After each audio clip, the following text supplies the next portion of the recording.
ซ่องพ่อแม่พี่น้องคนฟังรายการมาแล้วเนอธรรมะกล่าวขานเว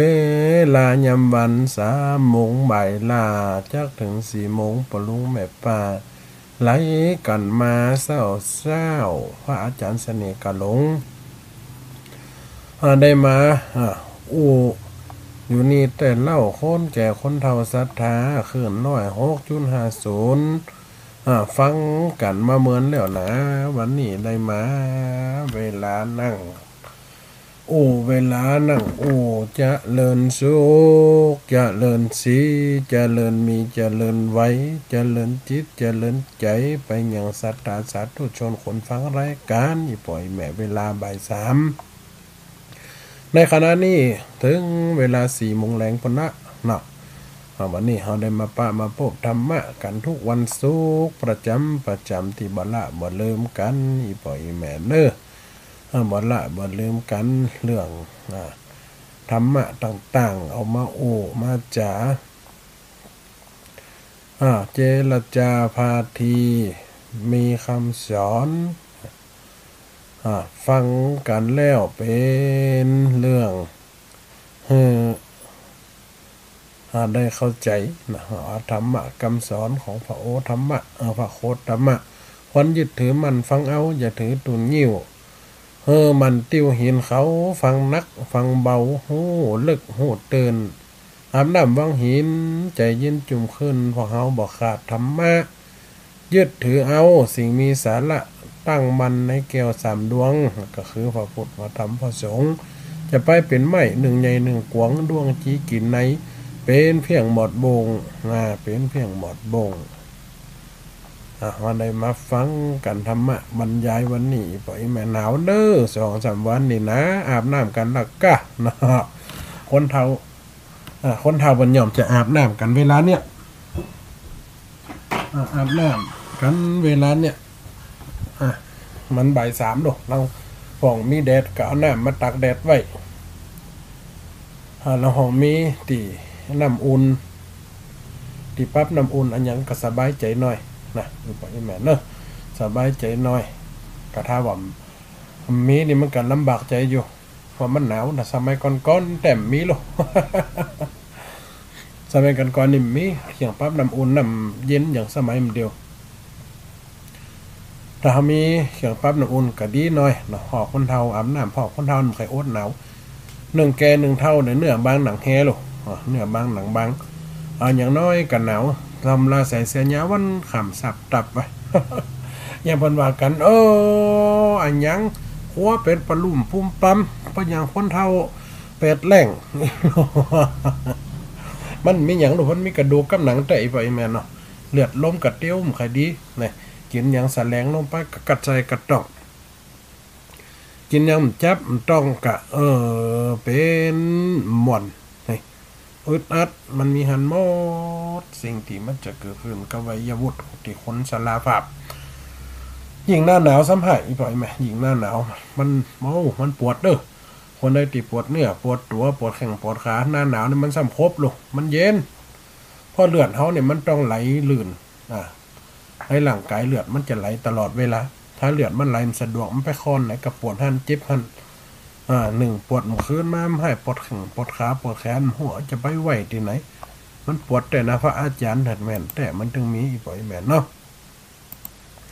มันถึงมีสิ่งที่จะปาเปลี่ยนไปเนาะโลกายาปรมาลปาการมีโลกไปหลับอันประเสริฐในที่นี้บางคนก็มีโรคภัยไข้เจ็บตะกี้ก็ยมแม่โซกุลเอาชุดฟ้อนมาถวายตั้งคณะสถาบันอัตมาภาพตะกี้ยมแม่หัน ปันพากอดที่โลตีแขนเป็นว่าได้รับอุบัติเหตุ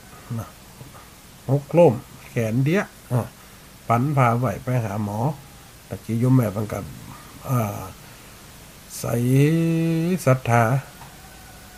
ป่ามาขนาดสังขารหรือว่าร่างกายมันพร้อมยมแม่บังกันยังมาอยู่ ป่าอันนี้มาตานสุดจังฟอดยมแม่เป็นผมฟอนผมล้ำเนาะตั้งแต่เลยหมู่บ้านเฮาเป็น มากูปีมาสละมางานกฐินเหมือนฐานบ้านเฮาฟ้อนชุดฟ้อนมันอาจจะสีมันบ่เหมือนกันเพิ่นก็เลยไปซื้ออันที่เหมือนกันเอามาลวดทำบุญแล้วก็ลวดเอามาไว้ให้จังฟ้อนอนุโมทนาโยมแม่ตัวนะโยมแม่โซกุลโยมแม่โซกุลสิปรางนะอนุโมทนาด้วยวันนี้เอาได้มาอู้เรื่องธรรมะพาทีสิ่งไหนดีควรเล่าสิ่งไหนดีนั่นเล่าเราจะควรฟังฟังแล้วได้ข้อคิดฟังแล้วได้สาระฟังแล้วได้ประโยชน์บังเกิดแต่คนเฮาฟังแล้วได้ประโยชน์กับมีบ่เกิดเนี่ยสักอย่างฟังคนแจ้งคนด่าคนพิษกันข่าวเหตุบ้านกันเมืองสิ่งที่ฟังแล้วเป็นข่าวดีกวนดีกว่าดีย่านเฮาก็ฟังได้ข่าวที่มันอันเนี้ยจิตใจเฮาโหดหูแล้วจิตใจคุณมัวเฮากำพอนะข่าวฆาตกรรมข่าวข่มขืนข่าวอันอย่างฟังแล้วเนี่ยให้จิตใจห่อเหี่ยวจิตใจคนเฮามันเป็นไปจังมันอยู่ยากปล่อยแม่สังคมปัจจุบันนี่นะสังคมปัจจุบันมันอยู่ยากถ้าคนเฮามันอยู่ในสภาวะจะบ้านเมืองตรงปนห้องว่าคนขี้ข้านมันนักปล่อยมาคนขี้ข้านมันนักบ่ใครทำมาหากินลักเล็กของน้อยหน่อยเป็นขโมยขโจรตามบ้านตามจ้องกันนักอย่างคือสังคมอยู่เนี่ยมันจะบรรลักใจคนที่เปิ่นทำมาหากินอยู่เนี่ยฟังเนี่ยไปเนี่ยเนาะอีพ่ออีแม่เนาะนี่คนเฮาเมื่อมีสิ่งต่างๆเกิดขึ้นพร้อมมาเดี๋ยวมันเป็นเทคโนโลยีสมัยใหม่จ้ะเอาคนเฮาโหล่นมาใครตั้นละอ่อนเขามันเก่งเฮาสมัยเตี้ยวตีนสมัยเดียวมันขี่เครื่องบินขี่รถขี่ล้างนี่มันขี่รถขี่ล้างไปหลายอย่างหลายอันเนี่ยจิตใจคนเฮาบ่มีธรรมะไปติดคอนกับสิ่งที่เป็นบัจจัยธรรมะก็คือหลงในลาภยศความสรรเสริญสิ่งที่ปอกปันอย่างตัวเก่าได้ดีแม้จะกระทำร้ายแต่คนอื่นเอาเปรียบคนอื่นหรือว่ากดขี่คนอื่นทำนาบนหลังคนเนี่ยอย่างกรรมเก่าปันว่าทำนาบนหลังคนมันกันย่อมจักนี่หันนี่เป็นในสังคมปัจจุบันมันนักคนเห็นแก่ตัวกันนักอีป่อยแม่เขาควรเอาธรรมะมาเป็นตีคัดเกาจิตใจเป็นตีตั้งมั่นเขาก็จะอยู่แบบเจี๊ยนะอยู่แบบสมถะก็ว่าแม่นอยู่แบบบัสร้างความเดือดร้อนของสังคมและครอบครัวก็ว่าได้เพราะเขามีศีลธรรมประจำใจศีลธรรมประจำกายศีลธรรมสิ่งที่เนี่ยให้จิตใจเขามั่นคงและตั้งมั่นนี่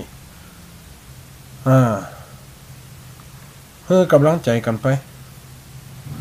กำลังใจกันไปอย่างเพลงว่าน่ะกำลังใจนั่นน่ะแม่นอยู่ที่ไหนก็จ้างนี่คนเฮามีกำลังใจให้กันมีสิ่งที่ยังมีขาดก็นั่นก็คือกำลังใจความดีเป็นสิ่งที่หันค่าคือหันค่าในคนอื่นเขาคือกำลังใจหันค่าคนอื่นก็จะหันค่าของเขาคนเฮาถ้าเอาเปรียบคนอื่นเกินอยู่เนี่ยอยู่เนี่ยอยู่ในสิ่งที่บ่เป็นทำนองของธรรมบ่คิดจะรวยช่วยเหลือสังคมบ่ช่วยเหลือเจ้าบ้านเจ้าจองนี่ก็อยู่เนี่ยมันก็อยู่เนี่ยกำลังใจเป็นสิ่งที่มนุษย์ค้นฮือกันได้ด้วยบ่เสี่ยงทรัพย์สินบ่เสี่ยงทรัพย์สินถ้าคนเฮาเอาทรัพย์สินหรือเงินตาเนี่ยนำหน้าทุกอย่างคบกันโดยเงินตามีหยังจะเป็นสรณะเป็นที่เปิงได้นี่ชีวิตคนเฮาย่อมมีกำลังใจวันนี้จะอู้เรื่องก่อน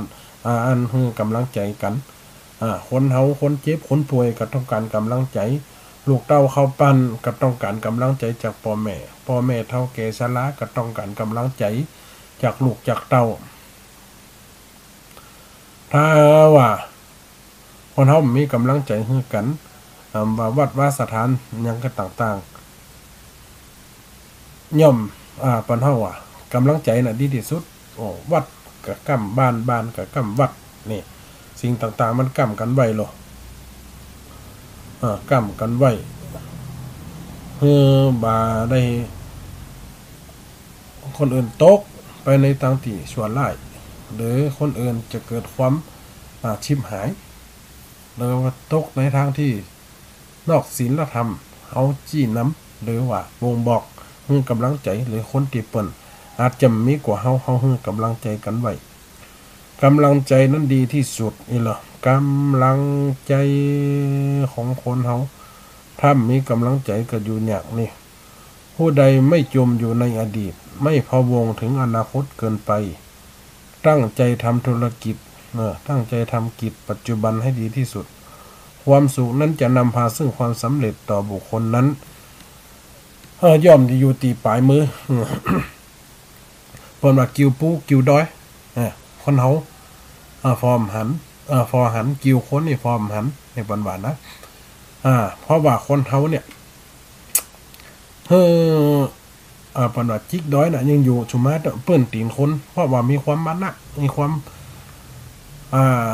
เพิ่นเฮาว่าให้กำลังใจให้ความสนับสนุนกันโดยกำอูกันนี่บางคนไปตัดบันจิตใจเปิ้นจะสร้างนั่นจะแปลงนี่จะทำในสิ่งนั้นจะทำในสิ่งนี้ไปตัดบันกำลังใจบัดแล้วสมะเนี่ยบัดได้บัดสำเร็จเนี่ยวัดนี่เพิ่นแปลงวิหารมา 2-3 ปีโอ้มแล้วศรัทธาน้อยเดียวเนี่ยบ้านเต่าฮับหมานึงนี่โลบ้านเต่าอ้องปูนึงว่าให้เปิ้นอย่างบ้านอัตมาภาพแต่ก่อนสร้างแปลงอย่างคนอื่นอาจจะมองในทางดันลบบ้านน้อยเดียวเห5 ศอกตอดกับกุ้มอยู่มากึดใหญ่แปลงวิหารแล้วพวกนั้นโลผมแล้วสมัย10 ปีกำแล้วนี่แล้วบนละล้อได้กุฏิมาแหมหลังแหม30 ปีผมแล้วเดี๋ยวนี้แล้วบนเนาะเดี๋ยวสร้างศาลานี่ขาดการปีหน้าอาจจะมีป้อยหลวง ก็เพราะว่าอย่างตัวอีแม่ให้กำลังใจกันถึงเจ้าบ้านเจ้าจองก่อนเฮาก็ให้กำลังใจเจ้าบ้านให้กำลังใจเฮาช่วยกันสร้างกันแปลงไปในตัวเอาเนาะถึงในถึงจังมันเตอะนี่น่ะเฮาบ้านน้อยเฮาจะเปิ้นว่าเฮาบ่มีกำลังศรัทธาอย่างบ้านเปิ้นอย่างบ้านเปิ้นบ้านกว้างต้องใหญ่บ้านในบ่อในเวียงอย่างอัตมาภาพถึงว่าเนาะบ้านเปิ้นนะให้ปักต่างน้ำไหลก็หันโลปูปลากันย่อมค้อนเฮามันนะให้ดอนเนี่ยมันฝนตกเจยมาเหียเตี่ยก็ได้ตามกำลังนั่นน่ะกำลังจะแล้วกะกำลังจะสำเร็จกะกันว่ากันไปนี่เฮ้ยกำลังใจตัวเก่านี่กินอย่างฟันกันอย่างเต่ามันยังเรื่องตัวมันกลุ่มนี่แม่นก็อย่างสุภาษิตจีนก็ดีหรือว่ากำกรคนจีนก็ดีปะนะท้องฟ้าอาจจะท้องฟ้ากว่าจะสว่างก็ต้องผ่านความมืดมิดมาก่อนนี่ความสำเร็จไม่ได้อยู่ที่การไม่เคยล้มเหลวแต่อยู่ที่การไม่เคยล้มเลิกแม่นก็ ถึงจะช้าแต่ก็ยังดีกว่าถอยหลังนี่ก็ยังดีแม่นก็อีบ่อยแม่กินอย่างฟ้านกันอย่างเต่ามันยังเรื่องตัวมันตุกุมเต่ากินแง่งอบแงบการไปต้มกบข้ามได้3 บ่อน3 ดอยนี่ไฟนาป่าเมื่อแรงมาไม่ลุบลับหล่นกำตันเหมือนฟ้านเหมือนแจ้เหมือนในหล่นในมันตันเหมือนกระต่ายกระแตมันก็โหดตัวมันไว้ก่อนสุมาอีบ่อยแม่เอาตีนเขาหยัดเขาในอ่องเอาหัวยุบไฟไหม้ล่ำปุ่นบึดเป็นจี้เขาละมันก็หยุดแข่งหยุดขามาเตี้ยวตั้งต่อนี่การอย่างเต่ามันยังเหลือกินอย่างฟ้านก็จะอันน่ะโว้ยดิแต่กินท่านน้อยนี่หน่อยกินหล่นมันก็อิ่มมันก็เปรี้ยงตัวมันใหญ่ได้เหมือนกันเนี่ยควันเฮาเนี่ยมันก็เป็นจะอันไปสิ่งที่ให้กำลังใจกันก็คือกำอูคนเฮามนุษย์มีคำพูดเป็นสื่อกลางเนี่ยดีที่สุดคือกำอูคนอื่นหรือว่ากำอูตัวเก่าเฮาต้องให้กำลังใจตัวเก่าก่อนคนอื่นมาตัดทอนกำลังใจคนเฮาก็ต้องมีกำลังใจของตัวเฮาขึ้นยิ่งคำดูถูกย่อมเป็นคำที่ทำให้เราเกิดความฮึกเหิมเกิดความมีพลังบวกขึ้นไปนี่เหมือนว่าเฮามาไปเสียหรือว่าไปอ่อนกำลังใจลงเพราะกำคูของคนอื่นบางคนนี่เพิ่นกำลังใจโลกพ่องที่เฮือจ้า ฟ้องว่าคือกัวนี่เปิ่นแปลงนั่นแปลงนี่ติเฮาอันนั้นถูกอันนี้มันต้องมันแล้วเนี่ยจะนี่โอ้โหอีหลอให้หัวใจมันกำมันก็เหมือนกับที่เป็นสุภาษิตว่าฝนทั้งให้เป็นเข็มน่ะเขียนโคกขึ้นภูเขาเนี่ยพยายามมันจะเหลือแห่งความพยายามไปไหนนี่ฟ้องว่าฟ้องว่ากัวนี่ฟ้องกับว่าจุใดฟ้องไก่เสียแล้วฟ้องที่เฮาเสียเจ๊เฮ็ดใจสาธุโอ้ยายพรโทรมาแย่หมดเด้อคืนเชียงใหม่อาจจะได้ก้อลิงจ้ะนี่คืนลำปางออกอยู่เด้อคืนเชียงใหม่ครับเพิ่นอาจจะเปิดเทปเนาะเมื่อกี้เข้าไปฟังเป็นเทปกันสิ่งต่างๆเนี่ยให้กำลังใจกันดีที่สุดความเชื่อใจความให้กำลังใจคนอื่นเหมือนกับมีพระราชาคนหนึ่งเนี่ยความดีที่ไม่เห็นค่านี่มีพระราชาคนหนึ่งเลี้ยงหมาเนี่ยเลี้ยงไว้10 กว่าตัวหมาทั้ง10 ตัวเนี่ยสอนให้หมาดุให้หมาสวกหมาเนี่ยสามารถกัดคนลุมทำลายถ้าว่าคนได้พิษเอาหมาเนี่ยลุมทำลายกัดครบย่ำเต็กตายกับมันเหลวกับมันเนี่ยให้มันเกิดความดุร้ายห้องหมาเนี่ยเป็นสัตว์ที่สัญชาตญาณเป็นห้องว่าเป็นสัตว์กินเนื้ออยู่แล้วพระราชาเนี่ยเลี้ยงหมาไว้10 ตัวเนี่ยถ้าป้อใจไฟกับสร้างให้ทหารกำคนนั้นเอาไปจงไว้ในหลุมนี่จะเลี้ยงหมาหรือว่าแปลงขอกตีขอกไม่ตีขอกเล็กขึ้นไปล่ำหัวบน4 ท่วม 5 ท่วมบนเลี้ยงหมาคนได้มันถูกใจมันถูกหูมันเจือฟังหรือว่าทำในสิ่งที่มาถูกใจตัวถึงจะถูกเปิ่นมันถูกใจตัวสั่งเปิ่นเอาไปกำจัดเอาไปทิ้งเอาไปโยนให้หมาเอาไปขวางให้หมาครบเงียบกัดนี่เป็นคนที่จะอันใจโหดใจร้ายมีความปานีต่อไปวันหนึ่งมีคนหับใจที่สนิทกันทำของพระราชาที่ฮักที่สุดทำของอาจจะเป็นแก้วหรือว่าเป็นเม็ดก็ได้เป็นดาบที่กู้ชีวิตเป็นสิ่งที่พระองค์นี่ฮักที่สุดคนรับใช้คนนั้นโตดีอุปถัมภ์ค้ำจูพระราชาเดี๋ยวดูแลรักษาว่าน้ำว่าข้าวทุกอย่างต้องดูแลจะไปไหนก็เอาคนเนี่ยเป็นคนสนิทติดตามไปตลอดในการครั้งนั้นคนเนี่ยได้ทำของพระราชาเนี่ยทำบิดดับที่พระองค์เนี่ยฮักที่สุดเอาไปฮักไปหายเอาไปหล่นเกิดความโกรธาเกิดความบุญไว้ฟังใต้ฟังเหนือหรอกทำความดีมาหมื่นอย่างปั้นอย่างแผนปันวันตานพระป่า10 เตือไฟมันแล่เหลวลักเขาเย็นวัดประขายเดียวเล่ากันถึงบ้านปันว่าอันหรอกคนนี่ไปทำปนท่อพระขันหรือว่าดาบของพระราชาหายสหามปะสหาตึมปะไหนหัวเอาไปยุ่งอะไรหัวพระราชาเนี่ยพระราชาก็สั่งให้คนทั้งหลายเอาคนสนิทคนดับใจเนี่ยเอาไปขวางเอาไปโยนหมาเอาไปขวางหมาเอาไปจงเลยหมาครบหมากั้นมันตายจ้ะนี่หรอกอย่าให้มีชีวิตข้านหันนะผู้รับใช้กันเลยขอร้องพระราชาว่าโอ้ท่านพระราชาข้ารับใช้ท่านมา10 กว่าปีสิ่งที่ขอเวลาจากท่านข้าขอเวลา10 วันหลังจากนี้ขอเวลาให้10 วันต่ออันจะฆ่าก็ฆ่าจะแกงจะบุบจะกระบุบจะเอาไปฝักหน่อยซอยย้ำกับตามใจสิ่งที่พระองค์ว่าสมควรเลยเห็นถูกต้องข้าขออย่างเดียวนะขออันอย่างนี่ข้าขอเวลาแค่10 วันเพื่อจะไปรับใจหมาของพระองค์ขออนุญาตพระราชาก็ว่าไหนมันก็จะตายไหนมันก็จะตายละไหนมันก็จะตาย คนรับใช้นี่ก็เลยเข้าไปติกงหมาเต็มได้เข้าไปตั้งไหนปล่อยมันได้เข้าไปตั้งไหนเป็นคนเอาน้ำเอาอาหารไปให้ขอเกียร์หมาพระราชาน่ะ10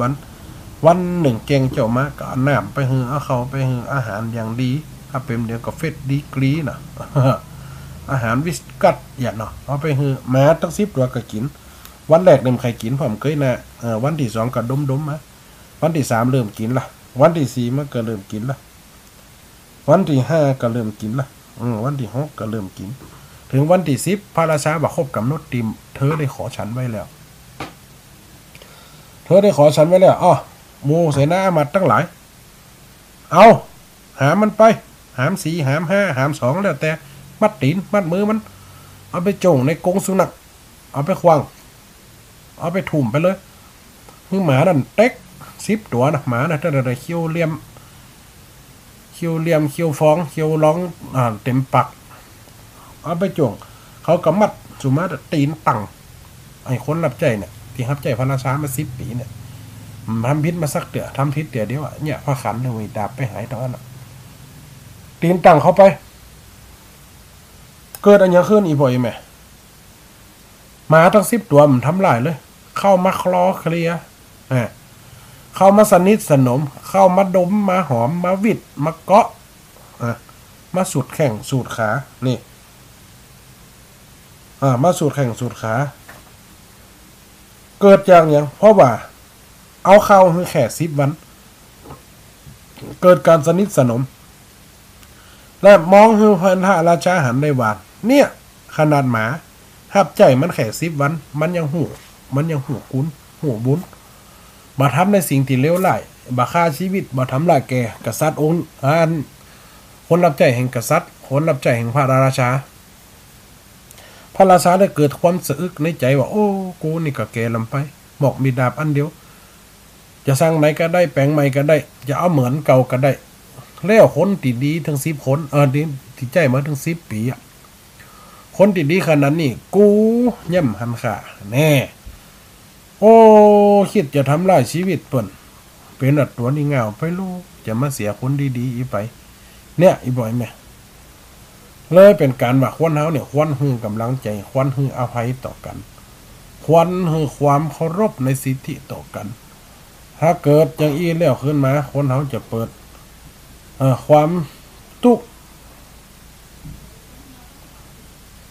ไปเกิดความทุกข์อกทุกข์ใจเกิดความสบายอกสบายใจเพราะเหตุสันใดสันนี่แหละ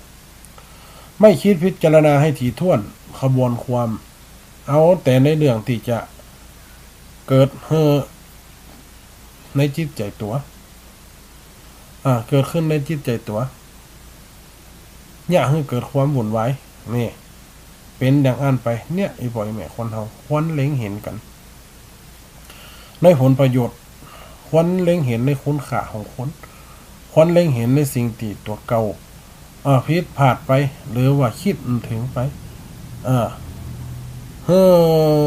ตั้งอยู่ในจิตใจสิ่งเหมือนนี่แหละสิ่งเหมือนเนี่ยจะเป็นสิ่งที่เตือนจิตเตือนใจเป็นสิ่งที่ให้เกิดความจงรักภักดีต่อตัวเฮาและตัวเขาเนี่ยคนเราให้ปล่อยมาเพื่อนฝูงสหธรรมิกกระจังคบกันมาอยู่กันมาบางคนมาพิษใจกันในเรื่องนิดๆหน่อยๆบ่เอาภัยบ่กำหัวเข่ากันช่วยพอมันกำมาเต็กหัวเข่ากันถามพอตัวจะไปโคตรเปิ้นเด้อได้ยินว่ามันจะอีตัว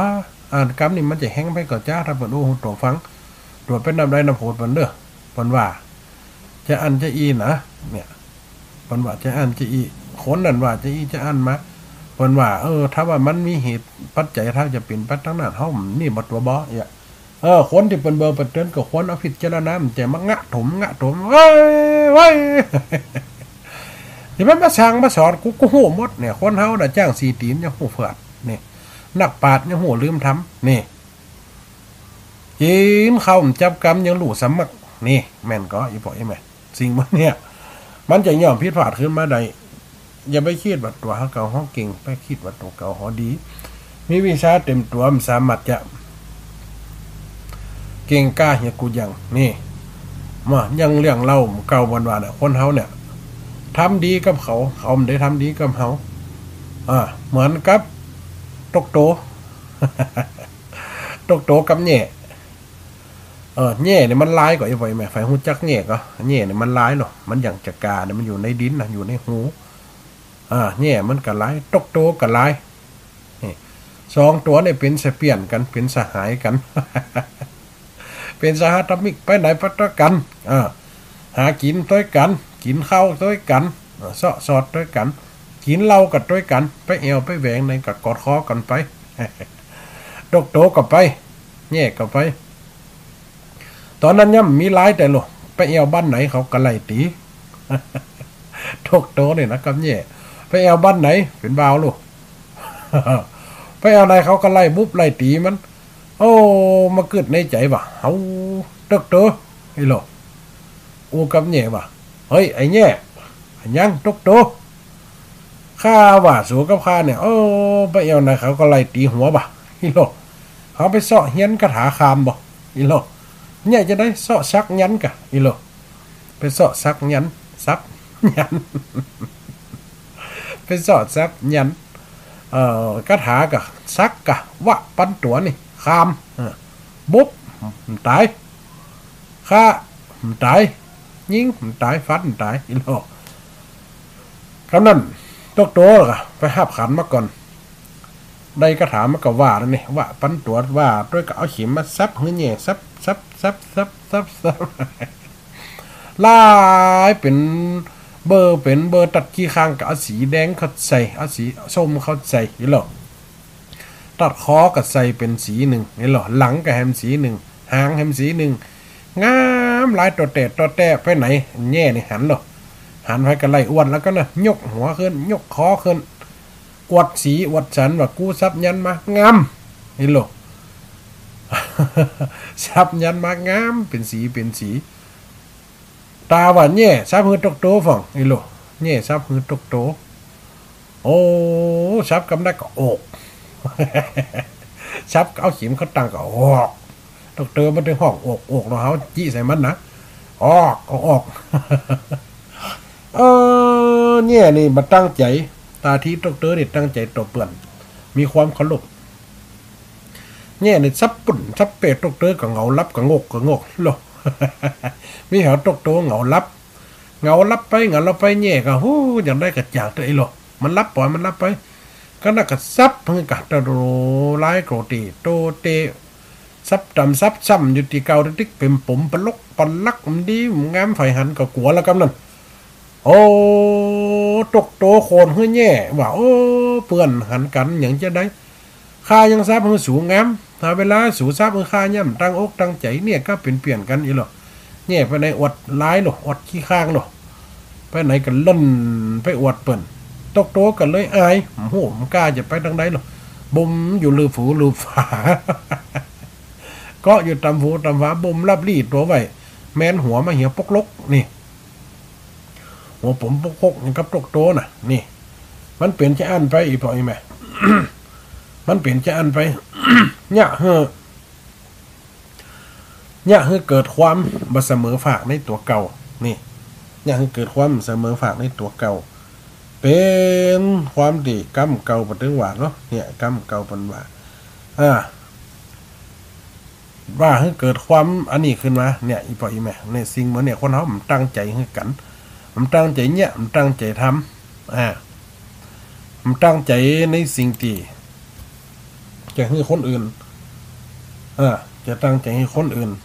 เกิดความหันตรงกันกับเขากรรมเก่ากรรมเกียร์เปิดเอามาว่าเป็นลิงย้ายนี่ทำลิงย้ายเราเป็นการเนี่ยอย่างกรรมอะไรกรรมอย่างเนี้ยกรรมเก่าปันวานเนี่ยซัดสิ่งห้อยมันอยู่กูกับคนมาลุกมันเป็นจะอ่านให้เตียนริดเตียนใจมันนี่จะอ่านกรรมเก่ากี้แล้วกรรมแล้วก็จะอ่านลำดับให้ปล่อยแม่ฟังนี่ลำดับลำดาเลี้ยงล็อกก็แก๊กเอากันเลี้ยงให้เบาสมองโลหน้าหนาวนี่หนึ่งให้มันเบาสมองสบายสมองหน่อยค คนเฮาเนี่ยถ้าว่าติดอยู่ในความที่ว่าไม่เคารพสิทธิของกันและกันไม่เคารพในความเป็นบุคคลไม่เคารพในความเป็นเจตบุคคลหรือฮักคนอื่นมาเป็นฮักเฮาเนี่ยก็อยู่ยากเนี่ยนี่บอกยังไงนี่นะมันก็อยู่ยากมันเป็นได้อันไปคนเฮาเนี่ยกำเก่ามันก็สอนด้วยสอนเป็นสุภาษิตก็มีสอนเป็นสุภาษิตก็มีอาจจะว่าให้ปล่อยแม่ฟังนี่เพราะน่ะไก่น้อยงอนงอกไอ้เนี่ยไก่น้อยงอนงอกรอด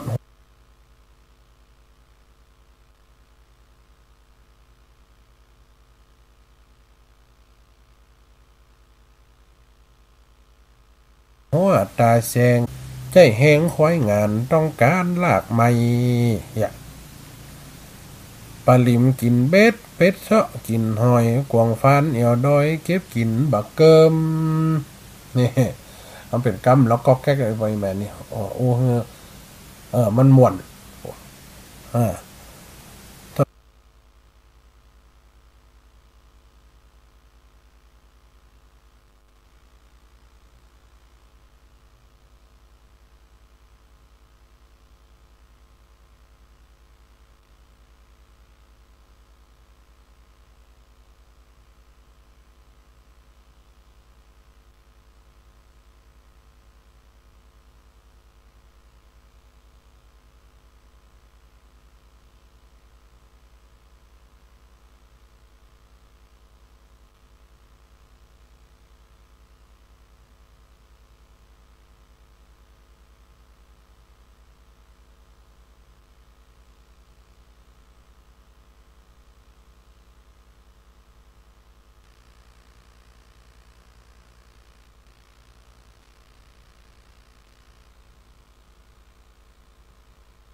กินบักเกิมนอนไล่หิมตังนอนช้างหิมเธอหมดดำหมดเคิมแบกก่อนตันไส้มันก็อีปล่อยยังไงนี่มารับจุกมากระตุกบังเหียนสารซาเวียนเอาไว้ใส่เข้าบอตักก็เต็มเป็นหน่วยบาเป้าฟีปุ่งเศร้าลัดเงาแสงเดือนนี่ยกเอาล้อมาต่อหลังเกวียนตูดเจ้าสีเตียนเปิ่งบุญเส้นไฟนั่งโคตรสวายนอนหงายเรื่องเกิงนี่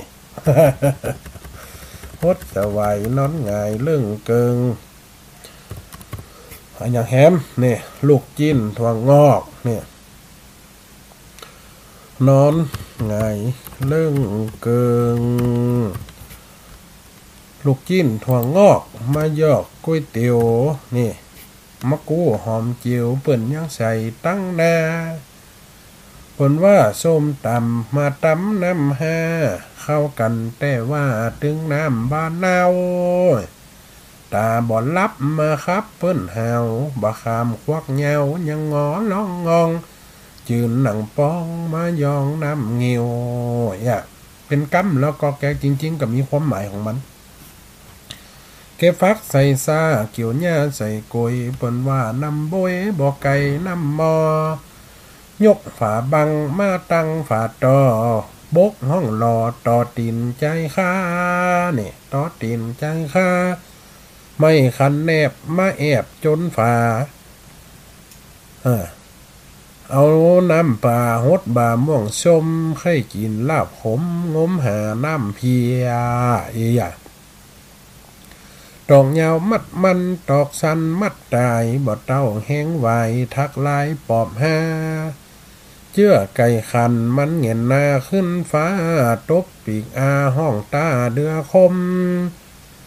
แกะข้าวต้มมาสุนข้าวนมดอกเฮ็ดลมออกขอนไม่แห้ง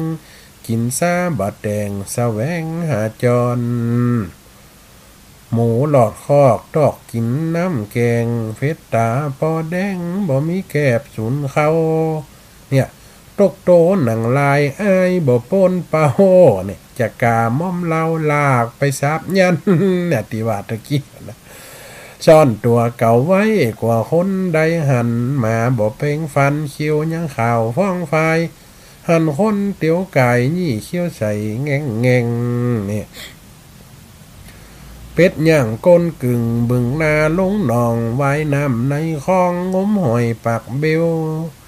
งูสิงกินกบมันยังบ่เกี่ยวเตียวตังกดเลี้ยวตีนยังบ่มียกหีบลองมายองขอนผีเอาปุลีมาพันตองแหงนอนสะแกงหมอนแนงงอนไว้ล่ะ จะว่าหนุนแนงไว้มันเป็นของกูกันเปิ้งกันมันเป็นของตีเกิดขึ้นมานี่อีปอยแม่มันเป็นของจับกันอย่าเปิ่นมาไข่จีนงมขืองมแปรเปิ่นมาไข่แซ่จุกไหนก็ได้นี่ควายงานนอนบวกซ่อมเอียงเกี้ยวไว้เอาขี้กระต่ายมาป้อมยาดำนี่ยกกองแกงมาแนงขาจำฝนตกหำพึ่งบุญห่มจองเก็บพักข้าวตองมาย่องหลับจีนนี่เนี่ยยังไงกินควายงานนอนบวกเนี่ยซ่อมเอียงเกี่ยวไว้ ดวงกินหนอนอนคอในห่างเอากาบไม่สร้างเป็นตีนอนเล่นนอไล่ต้มมาจมขนเมนลากเป็นเส้นยักย่อยซอยยำใบขิงกอมก่อมาย่อลงต่ำในบ่อดำเปื้อน้ำปูเขียวฟันเจือกเหนียวเป็นเกี้ยวไว้เกณฑ์จุงจีแมงจูจีแบกขี้ควายงานก่อยกิงก่อยการเป็นบาขี้เบานี่มันยังจ้างแปลงเอาสองตีนเต้าไว้ฮือลูกเต้าซ่อนอยู่ตั้งในแม่นก้อยปล่อยมาเอ็นดูมันนะตีนกับอันอย่างก็แห้งกับแห้งหรอกมีนมเลี้ยงลูกเอาขี้ควายมากระลิกขี้ควายเปียนี่เป็นปันแล้วปุ๊บเอาดินเขาปอกกิ้งไปหุดทุมใหญ่เหลือนี่ก่อนเนาะหุดทุมใหญ่ถ้าเอาลูกเขาสอนท่านเป็น10 แกน20 แกนลูกมันก็กินอันนั้นนะกินขี้ควายใหญ่มามันก็เป็นดวงนี่เนี่ยคือความพยายามอย่างอันตีย้ายเหมือนเก่านั่นนะที่ปันว่านะความพยายามของขี้เบาเดี๋ยวจะมาอู้ฟังรอจบนี่กันไว้เฮือลูกเต้าซ่อนอยู่ตั้งในเขาลบสากมาใส่กากในให้แกงนอกเตาไฟซุกในป่วยลมขี้ข้างเป็นปมยังอมกิ่งไม้นี่แม่นก็อีปอยแม่ปู่สอนลูกยกแข้งยกขาเดินไต่คันหน้าตากไงล่องงองควายบอดตายปีนไล่ฝาดต้องในมันบ่าห้องเต็มบ้านเต็มเมืองจีนตัวบ่อนนักมาฟักไหลเคียงหิงไฟเฟียงควันจังหุมหน้าเอาจีนล่อมาในมันบ่มมเนี่ย น่าอีปอยแม่พอแม่งขี้เบาหรอความอุตสาหะของมันอ่ะกิ้งขี้ควายละหุดถุมนะ2 ตีนนิ้วเดียวน่ะขาน้อยแต่4 แปมโซ่กันกิ้งขุดหลวมขี้เบาดันใหญ่ต่อกำปั้นเนี่ยเป็น40-50 แกนอ่ะ มันเอาหลวมมันใส่ตั้งไหนอีกป่ะมันยังเรียกมันกลุ่มยังเปิ่นห้องว่าพระเจ้าเรียบโลกมันว่าโอ้แม่งขี้เบามึงจะเอากิ้งขี้ดินไปตีไหนอีโลถามว่าโอ้จะไปแปลงเสาพระวิหารนะเฮ้าว่าไปเลยอีโล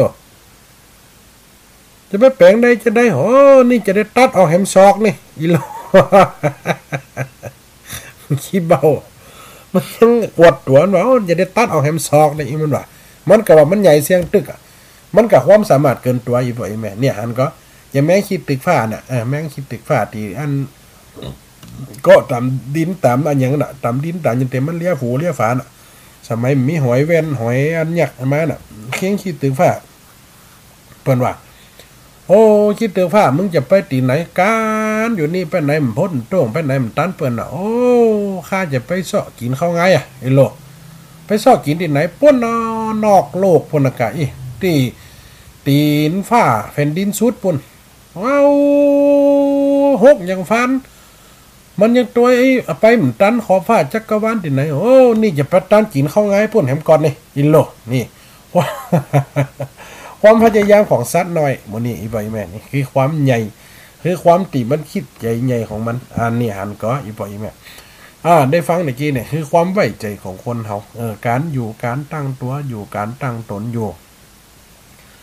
การทำในสิ่งที่ดีนะทางสิ่งที่บ่รบกวนไผเนี่ยเป็นสิ่งที่บ้านเนี่ยเฮือน้อยเฮือแหนงหรือว่าบ่เดือดร้อนเจ้าบ้านเนี่ยอย่างจุงจี้อีหมู่เนี่ยยังเอาขี้ควายมาปั่นนมฮือลูกกับมีเอาขี้ควายมาปั่นใหญ่เลยลูกกุ้ยกันเอาดินมาเนี่ยเขาหย่ำได้นะปั่นมนจิกอย่างนั้นตีนมันสองข้างอีบ่อยไหมมันอย่ามนใดมนดีแต่มีเบลเลยมนอย่ากิ่งนี่ลุ่มไปเอาไปฝังไว้ในดินพุ่นตัวต่อหัวมือเนี่ยสมมติหัวไม่มือหัวไม่ตีนเนี่ยถ้าจงจี้ขี้ควายนะจงจี้ขี้ง้อยนะถ้าจงจี้ขี้จ้างนะที่ใหญ่อยู่ มันยังเลี้ยงลูกมันกลุ่มอีบ่อยไหมฮันกับคนเฮาความมานะความพยายามของคนสัจจะของคนลูกมันมีความเป็นความวิริยะขันตินี่คนเฮาจะไปถอดทุละหรือว่าไปคิดว่าเฮาเนี่ยบ่ได้ยังเปิดแล้วก็ตัดกำลังใจตัวเก่าวันนี้อู้เรื่องกำลังใจสัตว์มื้อนี้มันยังมีไฟให้กำลังใจมันยังเนี่ยได้อีบ่อยแม่หันก็กังสลักกะนางจุงจี้ขี้งัวขี้ควายเดี๋ยวติดหน้าเนาะติดซุกหน้าก็จะมาเล่าให้อีบ่อยแม่ฟังเรื่องอันเนี้ยนางจุงจี้ขี้ควายเนี่ยพอเวลามันจะมดลงวันนี้มันจำตันเดี๋ยวมันจะขำเกินขำกังกังสลักกะนางด้วงขี้ควายนะที่พระพุทธเจ้าไปสอนแกพญาตนหนึ่งชื่อว่าพญาอย่างโหเนาะเดี๋ยวจะไปไล่ค้นหาทำหากรรมนี่มาก็จะมาติดหน้าซุกหน้าเนาะอีปอยแม่เนอะกังสลักกะดังจุจีขี้งัวน่ะได้ให้อีปอยแม่ฟังตะกี้เวลากะไหลก้นเข้ามาเนาะกลัวมันจำตัน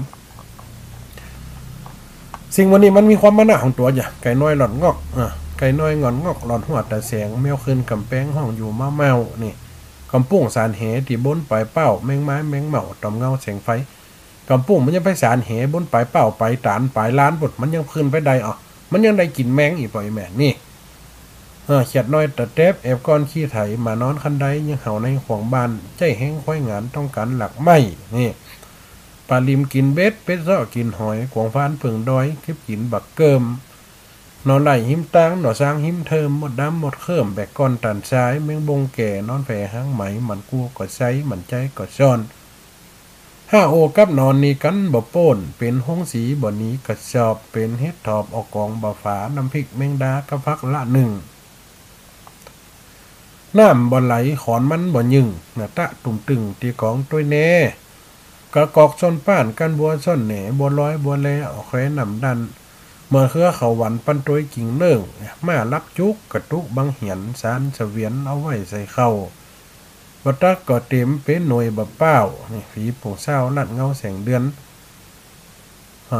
ยกเอาล่อมาต่อหลังเปลี่ยนตุเจ้าสีเตียนเปลืองบุญเซนพายนางโคตรสวายนอนไงเรื่องเกิ้งนี่ลูกจีนทองงอกปอกเส้นก๋วยเตี๋ยวนี่กู้หอมเจียวมาใส่ตั้งนาผลหวาดตำส้มมาตำน้ำ5เข้ากันเต้ว่าถึงน้ำบ่อนหนาวตาเปิ่นบ่อนลับมาครับเปิ่นหาวบะขามควักยาวยังงอลองงองจืนหนังปองมายองน้ำเงี้ยวนี่มันของเปิงกันเก็บพักใส่ซ่าเกี่ยวหญ้าใส่ก๋วยปนหวานน้ำบวยหลายตัวน้ำมอยกฝาบังมาตั้งฝาต่อพกห้องรอต่อตีนใจค้านี่ไม่ขันแนบไม่แอบติดฝาเอาน้ำปลาฮดบำหว่องส้มกินหลับผมงมหาน้ำเฟี้ยนี่ตอกเงามัดมันตอกสั้นมัดตายบัดเต้าแห้งไหวทักไล่ปอมห้าเจ้าไก่จนเหงียนหน้าขึ้นฟ้าเพิ่งกันเต้ว่านี่ทบปีกมันยังตาเดือขมแกะข้าวต้มมาสูนข้าวหนมดอกเฮ็ดล้มเอาขอนไม่แห้งกินซ่าบะเตงแสวงหาจอดแม่นก็กินซ้ำเตงยิ่งแสวงหาจอดนี่หำเตงมันต้องเพิ่งเราโคตรแควดจีฟิกเขาใส่ใบขิงเขาใส่ก้อมก่อเขาใส่น้ำปูลงก้นนี่เป็นซ้ำเตงลูกมองเปิงกันนะอีบ่อยมาเวลามาไก่โกนมาเนี่ยเวลาไก่โกนเวลาเหลือ8 นาที9 นาทีเนาะเปิดสายให้อีบ่อยแม่คนใดจะโทรมาเลนหัวกันสักเบิดนะสักสาย2 สายเนาะวันนี้คืนกับลำปางเนื้อเชียงใหม่ไปไม่ถึงนะฟังตะกี้ละ เชียงใหม่ไปไม่ถึงเนี่ยก็เลยเป็นการอู้ในคืนวิทยุลำปางในขณะนี้เนอะนี่ปล่อยแม่เนอะเนี่ยเป็นการให้กำลังใจการให้กำลังอกเป็นการโป๊กไว้ซึ่งความเป็นห้องความมีพลังในตัวคนเฮาเนี่ยมีพลังในตัวมีพลังในจิตคนเฮาบ่คิดในสิ่งที่จะไปลบหลู่ไผบ่คิดจะไปลบล้างไผบ่คิดว่าคนอื่นจะเก่งเหลือตัวเก่งเหลือไผถ้ามันจะในสังคมอยู่เนี่ยคนเฮาอีกกว่าอีแม่สังคมอยู่เนี่ยเฮาก็ต้องรู้จักกาละหน้าที่รู้จักการวางตัวคิดใจกันยายพรนี่โทรเข้ามาแล้วก็นี่ฮะโทรเข้ามาแล้วก็ติดเฮ้ยฟังเด้อนะคืนเชียงใหม่บ่ออกเด้อวันนี้นะคืนเชียงใหม่บ่ออกแต่คืนลำปางฟังเด้อเมื่อกี้เขาไปฟังคืนเชียงใหม่เป็นเทพของไฟมหัวนะเดี๋ยวก่อนเด้อนี่แล้วนี่ว่าเป็นสิ่งที่เรานี่คือคืนเชียงใหม่คืนเชียงใหม่ฮัลโหลเจริญพรฮัลโหลสาธุโยมยายพร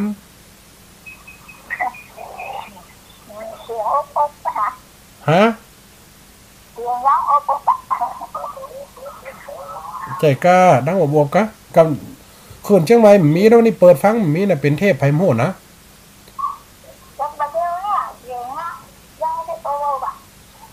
กะ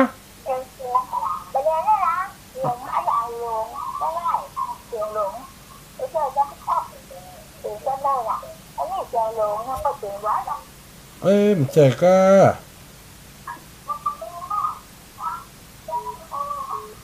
เดี๋ยวก่อนเด้อยายพรเดี๋ยวก่อนเด้อลองทักเขาสาธุเจริญพรยายแก้ว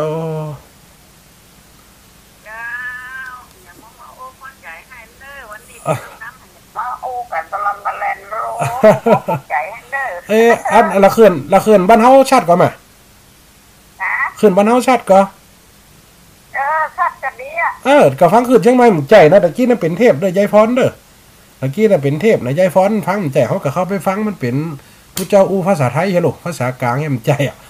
อันทายกเจ้านี่ชัดกันดีโอ้เปิ้งเอาเปิ้งใจเฮาโอ้เปิ้นนับคำกันอย่างที่ไหนมาเก็บไปเก็บเหรียญมาใส่เป็นล็อกป๊อกแป๊กเพิ่นแก่กินแต่อย่างก็ต้องงอกเป็นน้ำเตี๋ยวก็ลูกชิ้นนี่ก็ลูกชิ้นถั่วงอกไม่ยอก๋วยเตี๋ยวเนี่ยนั่นน่ะมานานของนี่มันเปิ่งกันอีกไปขาดอันใดอันหนึ่งกับได้เนี่ยคนเฮาให้กำลังใจกันอีโลอย่างให้กำลังใจยายแก้วนี่กะหันยายแก้วถ้ายมแม่เฟ้นสีเขาถ่ายโหบ่าพายายแก้วไปหาหมอเขากะเพศอันเขากะเม่นเขาไปให้กำลังใจยายเนอะหายโวยๆเนี่ยให้กำลังใจกันหนกยาปากหนึ่งก่อนลดหน่อยายหน่อน่ะให้กำลังใจนั่น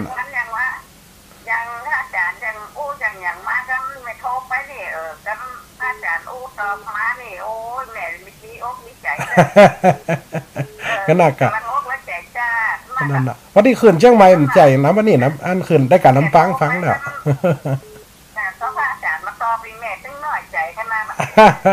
เดี๋ยวมันจนกันหลายแล้วกันยมแม่สาธุเนอะยมแม่เนอะสาธุเนอะสาธุยมแม่ยายนิว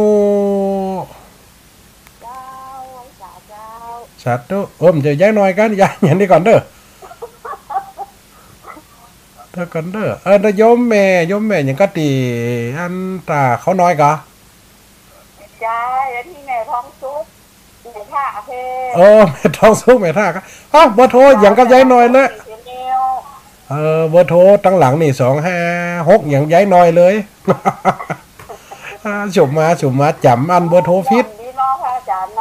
นานโอเล่นคือคนเฒ่ามีกำลังใจอันไก่แม่ฟังกันไปธรรมะจำได้เขียดเนาะธรรมะตั้งเสในการหลงนี่ไปมันล็อกก๊อกแก๊ก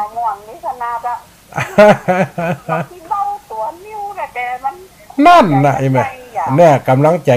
ยังดูดีแม่ได้หันก็หล่นละอ่อนเดียวนะครับหันเขาไปเปรียบเทียบเขาก็ไม่รู้จักอย่างเดียว เขามาเกิดฟอกับมันมีกำลังแต่ละเนาะอีกขี้เบาเนี่ยนะ จับมีหมอนดีคนแม่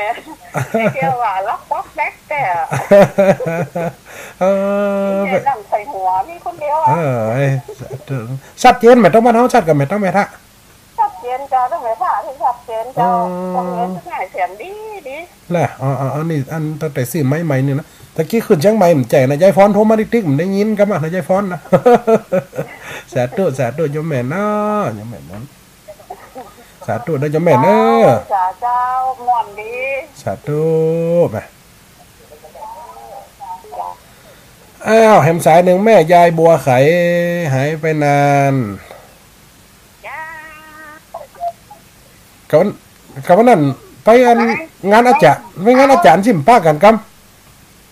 ไม่ได้ไปกันนั่นน่ะดำเยอะโอ้ย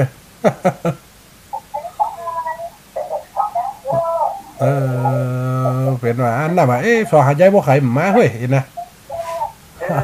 บอกไปแน่บอกหัวเขาบอกใครแข็งแรงมันเดียวนี่ต่อเต้นได้เต้นอย่างก่อนอ่ะ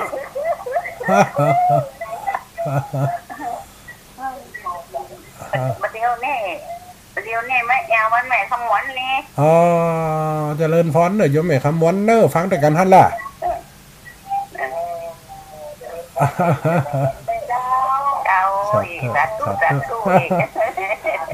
ธรรมะอันอาจารย์เสน่ห์การหลวงนี่เหมือนสัตว์ตัวเนอะสัตว์ตัวเนอะอ๋อโยมย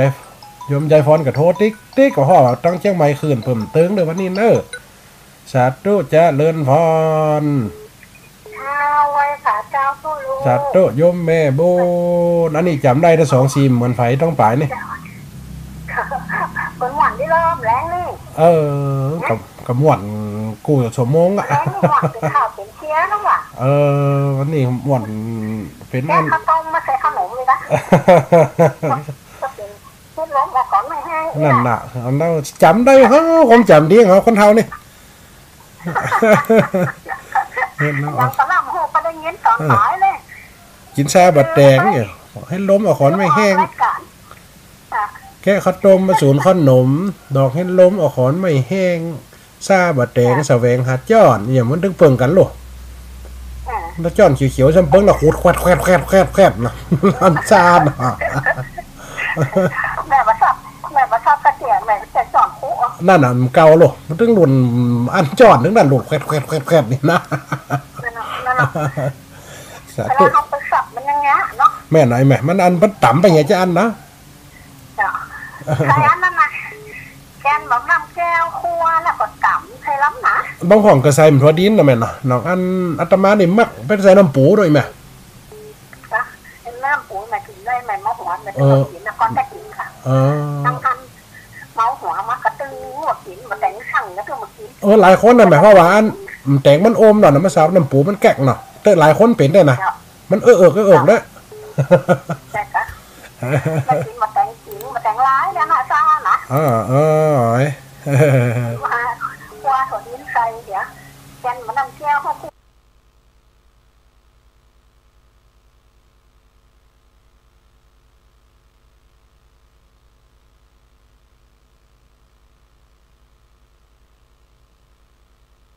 ว่าต่ำใส่กระหม่อนะเดี๋ยว